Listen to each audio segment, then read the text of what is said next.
রুবেল যে ছেলেটা ফর্সা কিনা এর কাছে এই মনে হচ্ছে যে মানে কষায়ের আব্বা যাকে বলা হয় আর কি, ছোটকাল থেকে মনে হয় কষাই এইভাবে কোপ আছে। রাজশাহী মহানগরীর রাজপাড়া থানাধীন আলীগঞ্জে জমিজমা ও সুদকে কেন্দ্র করে বুধবার সন্ধ্যায় নির্মমভাবে কুপিয়ে হত্যা করা হয় ২৬ বছর বয়সী শান্ত নামের এক বাংলাদেশ জামাতে ইসলামীর কর্মীকে। রুবেল যে ছেলেটা ফর্সা কিনা এর কাছে এই মনে হচ্ছে যে মানে কষায়ের আব্বা যাকে বলা হয় আর কি, ছোটকাল থেকে মনে হয় কষাই এইভাবে কোপ আছে। হ্যাঁ, আর এই নয়ন মানে টুটির পরে এই হাঁটুটা ভিড়িয়ে দিয়ে খালি এই সুতা কোপ আছে, তাই মানে পোস্টমর্টম করলে সব পাওয়া যাবে, এগুলো কোনো দাগ হবে না, খালি এই বডিতে মানে যা আছে লাঞ্চ মাঞ্চ ভুড়ি মুড়ি যেন বার হয়ে যায় এরকম চিন্তা ভাবনা। ঠিক আছে, আর নয়ন আর যেটা সবটা বড় ভাই যেটা রিপন উপর থেকে খালি ভেগা ভেগা লাভ খাচ্ছে যেন ও যেন হাত পা ছাড়াছাড়ি না করতে পারে।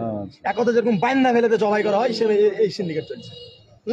আর সব থেকে আফসোসের ব্যাপার যে গোটা এলাকায় মুরের এতগুলো লোকজন, ওই জায়গাতে এতগুলো লোকজন কেউ ধরেনি। ঠিক আছে, আমার বাসা ওখানে, আমার এটা ভাসতে, ঠিক আছে, কেউ ধরেনি। ঠিক আছে।